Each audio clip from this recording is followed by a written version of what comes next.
There is a temperature at which the human body simply stops working, not a temperature that makes you uncomfortable, not one that gives you heat stroke if you push yourself too hard in the sun. A temperature at which a perfectly healthy person, sitting completely still, in the shade, in front of a fan, drinking all the cold water they can hold, will die within a matter of hours. Nothing can save them but escape into artificial cooling. And that temperature is not the 50 degrees Celsius that the thermometer reads on a brutal Dubai afternoon. It is, strangely, lower than that, and yet far more lethal, because it is not really about heat alone. It is about heat and humidity together, fused into a single number that most people have never even heard of, the wet bulb temperature. And here is the deeply unsettling part. Of every place on the surface of the Earth, the one that scientists have specifically singled out as the most likely to be the first to cross that fatal line, to become, for hours at a stretch, literally uninhabitable by the unprotected human body, is the Persian Gulf, the very region where Dubai and Abu Dhabi have raised their glittering, air-conditioned monuments to human ambition, cities that seem to have conquered the desert completely. This is the story of the one temperature the human body cannot survive, of why the Persian Gulf is racing toward it faster than anywhere else on the planet, and of what it truly means to have built a dazzling civilization in a place that is quietly approaching the very edge of human habitability. Let me start by clearing something up, because it matters, and because it directly concerns this region. You will sometimes see alarming headlines that the Gulf has hit 60 degrees Celsius. That is not the air temperature. The highest air temperature ever reliably recorded anywhere on Earth is under 57 degrees, and even that reading is disputed. The UAE's own all-time record is about 52. That 60-plus figure you see is a feels-like number, a heat index, and while it is real and genuinely alarming, the raw thermometer reading actually understates the true danger in a place like the Gulf. Because the thing that kills in this part of the world is not dry desert heat, which the human body handles surprisingly well. It is the deadly marriage of high heat and high humidity. And to understand why that combination is so uniquely lethal, you first have to understand how your body keeps you alive in the heat at all. Your body runs at a very specific internal temperature, right around 37 degrees Celsius, and it works relentlessly to hold itself there. When you begin to overheat, you have one primary, powerful line of defense: sweat. You perspire, and as that sweat evaporates off the surface of your skin, it carries heat away with it. This is evaporative cooling, the very same principle that makes you shiver when you step, dripping, out of a swimming pool into the breeze. And it is astonishingly effective. It is quite literally the reason human beings have been able to survive and even to labor in some of the hottest dry places on the planet, from the deserts of Arizona to the Sahara. But this system has one fatal weakness.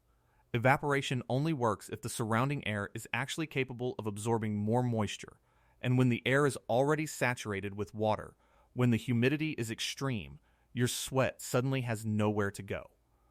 It stops evaporating. It simply sits on your skin, pouring off you, utterly useless. And in that moment, your body's one great cooling system fails completely. Your internal temperature, with no way left to shed its heat, begins to climb. And the human body can only endure a rise of a few degrees in its core before proteins start to unravel, organs begin to fail, and death follows. It is worth being clear about what that failure actually looks like, because it is grim and it is fast. As your core temperature climbs past 38 degrees, you feel it first as heat exhaustion, dizziness, nausea, a pounding heart, a heavy weakness in the limbs. Push past 40 degrees, and you cross into heat stroke. Your brain, exquisitely sensitive to temperature, begins to malfunction, bringing confusion, slurred speech, and collapse. Disturbingly, in the worst cases, the body's overwhelmed cooling system can shut down entirely, and the sweating simply stops. And once the core climbs past roughly 42 degrees, the proteins that run your cells begin to come apart like cooked egg white. Your organs start to shut down one by one, and without rapid, aggressive cooling, you die. The entire cascade, from feeling merely unwell to organ failure, can unfold in a matter of hours. That is the machinery that a high enough wet bulb temperature quietly switches off. This is precisely why humid heat is so vastly more dangerous than dry heat, degree for degree. Dry heat, your body can fight and win. Humid heat, past a certain point, it simply cannot. Scientists have a way of measuring exactly this deadly combination, and it is called the wet bulb temperature. The name comes from how it is literally measured. You take an ordinary thermometer, wrap its bulb in a wet cloth, and move it through the air. As the water evaporates off that cloth, it cools the thermometer down in exactly the same way that evaporating sweat cools your skin. And the temperature the thermometer finally settles at is the wet bulb temperature, the coldest that evaporation is physically capable of making anything in that particular air. In dry desert air, the wet bulb reading sits far, far below the actual air temperature, because evaporation there is easy and powerful. But in thick, humid air, evaporation barely functions. So the wet bulb temperature stays high, creeping up close to the real temperature. In other words, the wet bulb temperature is a direct physical measure of how well your own sweat can still cool you. And scientists have identified a hard ceiling. A wet bulb temperature of 35 degrees Celsius, about 95 degrees Fahrenheit, marks the absolute upper limit of human survivability. Beyond that point, your skin, which itself sits at roughly 35 degrees, can no longer transfer any heat at all to the air around it. Your sweat becomes worthless. And a fit, healthy person, resting quietly in the shade with all the water they could want, will die of overheating in about 6 hours. To translate that into the more familiar language of a weather apps feels like scale. A 35-degree wet bulb temperature corresponds to a heat index of roughly 165 degrees Fahrenheit. It is a line beyond which unassisted human life is quite simply no longer possible. As one of the scientists who studies this put it, such a condition has, as far as anyone knows, essentially never been sustained anywhere on Earth in the whole of human history. Picture, for a moment, what that actually means on the ground. On a day at that threshold, stepping outside would not feel like a hot afternoon that you push through with a bottle of water and a hat. It would mean that the air itself has become, for an unprotected person, slowly lethal, that a healthy adult resting in the deepest shade, doing absolutely nothing, would feel their body heating up from the inside with no way to stop it, like a pot slowly coming to a simmer. There would be no relief in a breeze, because the air is already too wet to carry sweat away. There would be no relief in resting, because the body generates heat simply by being alive. The only escape would be a cooled room. Outdoors, the clock would already be running.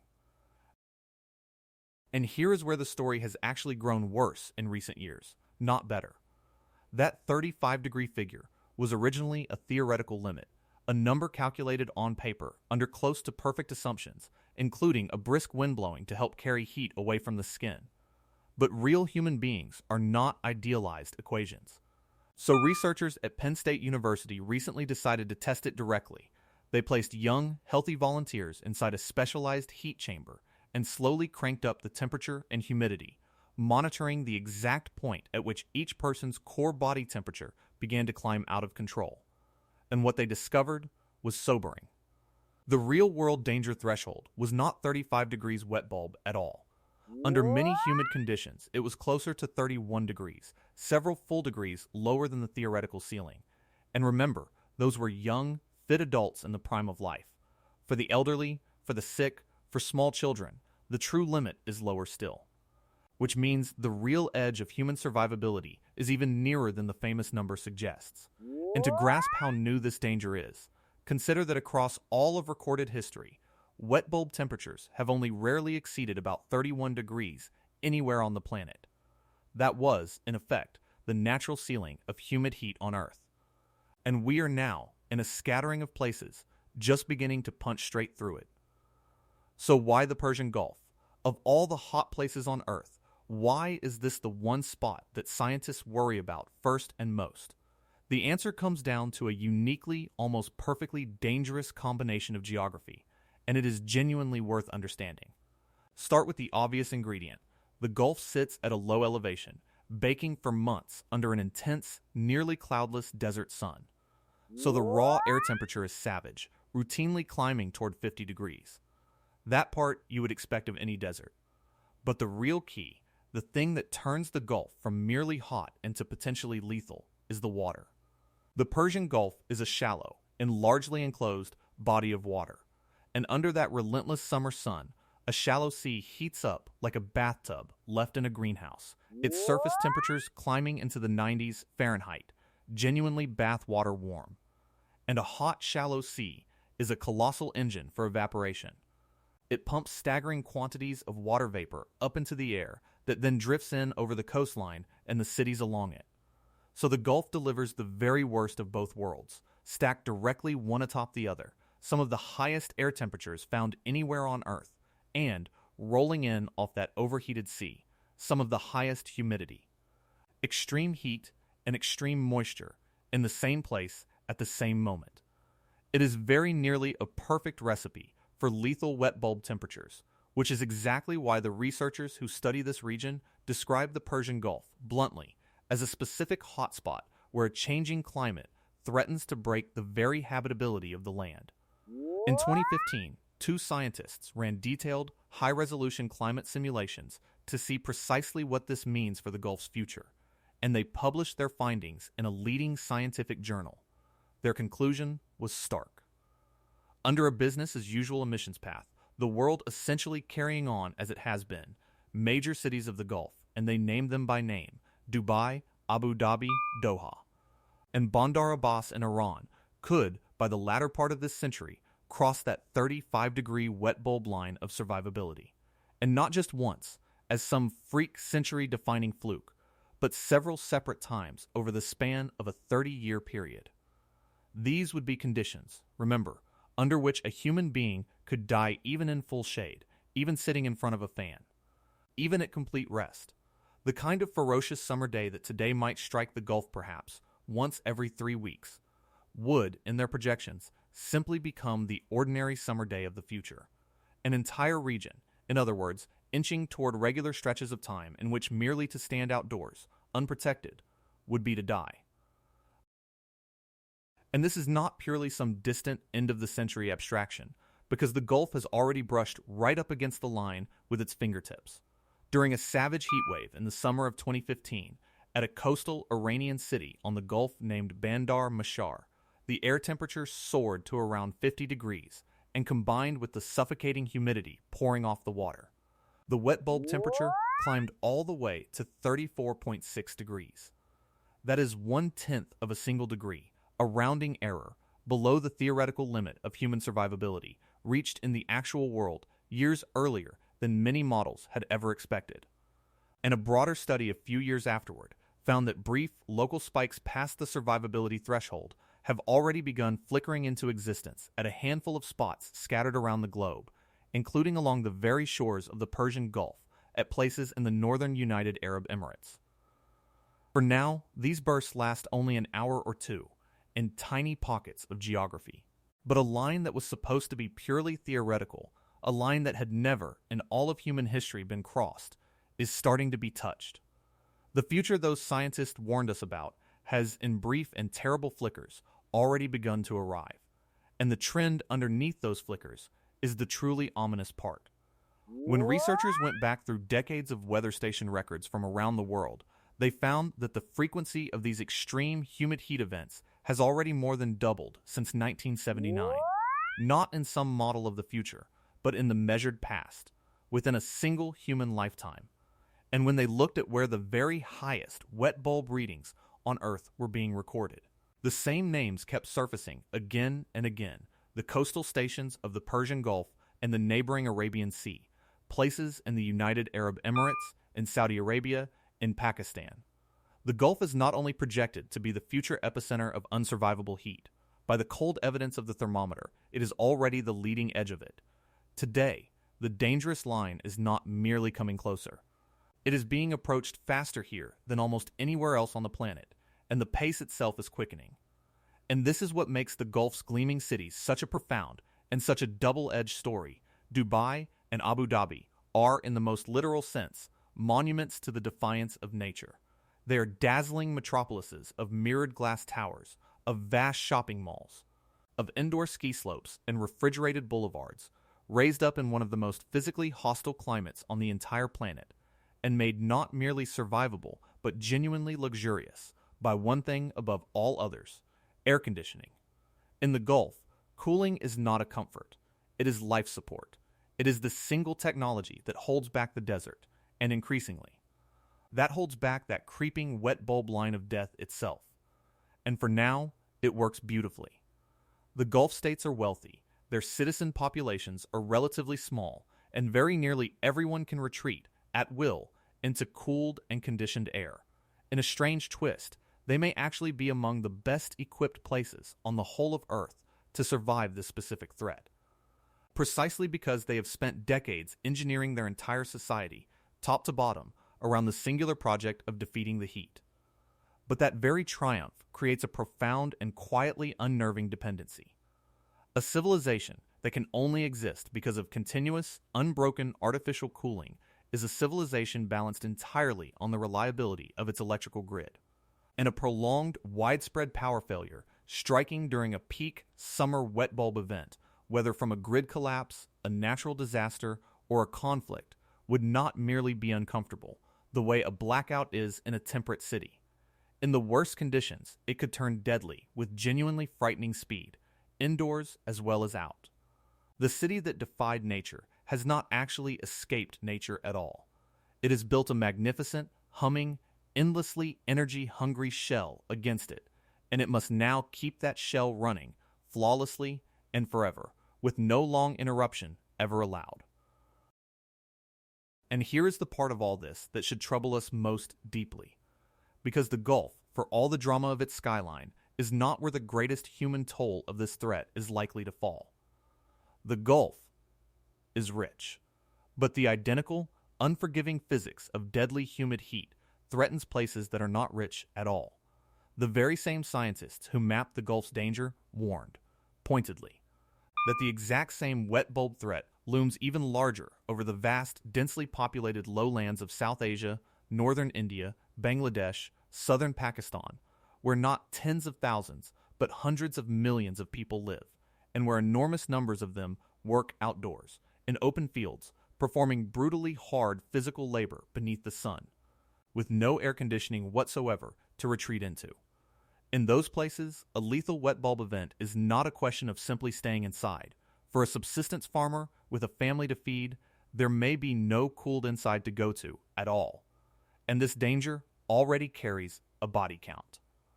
Each year, the Hajj pilgrimage draws as many as 2 million people to stand and pray outdoors, for hours at a time. In the punishing heat of the Arabian summer, and in recent years, extreme heat during the pilgrimage has killed well over 1,000 people in a single season. The wet bulb threat, in other words, is not merely a hypothetical of the year 2090. In its early, partial, ragged-edged forms, it is already killing human beings today. So let me end, as I always try to, with honesty and with genuine balance, because a subject this heavy demands clear eyes far more than it demands dread. Let me be very precise about the limits of what we actually know and what is actually coming. The most extreme of these projections, the ones in which Gulf cities cross the line of survivability again and again, depend on a high-emissions future, on the world broadly failing to change its course, on a path that includes serious reductions in emissions. Those very worst outcomes become substantially less likely. The threshold, so far, has only ever been touched in brief, local, fleeting flickers, not in the sustained, region-wide, days-long events that would be the true catastrophe. And the Gulf, of all places on Earth, is genuinely and formidably well defended, wrapped in the air conditioning and the wealth that can hold this particular line for a long while yet. So this is emphatically not a prediction that Dubai will stand empty and uninhabitable next summer, or that people are collapsing in its streets as you watch this. What it is, instead, is a warning, a clear, physical, rigorously grounded scientific warning about a hard and absolute limit built into the human body itself, a limit that our own planet is now, in just a few places, beginning to approach for the very first time in the entire history of our species. The Persian Gulf is simply the place where that approaching edge can be seen most clearly of all. So the next time you catch a headline shrieking that Dubai has hit some staggering, feels like temperature, I would gently urge you to look straight past the number. Because the real story was never the size of the figure glowing on the weather app. The real story is that in this one blazing corner of the world, the oldest and most faithful machinery of the human body, the simple, ancient, unthinking act of sweating to stay cool is beginning to run up against a wall that it cannot climb over and cannot go around. For now, technology holds that wall firmly back. The air conditioners hum through the night, the towers gleam, the malls stay cool and bright, and life goes on, defiant and glittering, in a place it arguably never should have been possible at all. But the wall is real, and it is not moving. We are the ones moving toward it. And the Persian Gulf, the single boldest place that humanity ever dared to plant a great city, is simply the first among us to arrive at the very edge of what a human being can physically endure, and decades ahead of the rest of the world, to show us all exactly what that edge is going to look like.